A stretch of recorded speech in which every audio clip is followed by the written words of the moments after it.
Tá sendo muito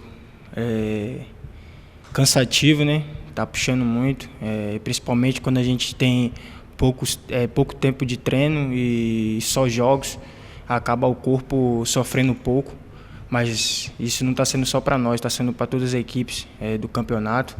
E agora é focar, sabemos da importância de todos os jogos, a gente precisa somar mais pontos possível.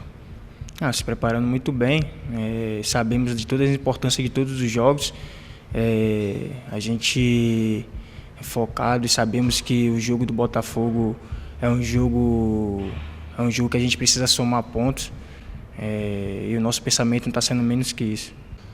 Vai ser uma semana que a gente vai ter um pouco de um tempo de trabalho, né?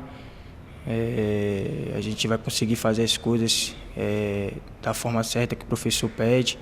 E aí vai ser também uma semana cheia de treinamentos, uma semana que vai dar tempo de treinar o time, de fazer alguns ajustes, acertar algumas coisas. Porque quando você tem jogo atrás de jogo, a gente não consegue treinar. A gente chega de viagem, descansa, aí depois viaja de novo. Muito cansativo, mas a gente vai ser muito bom essa semana aí.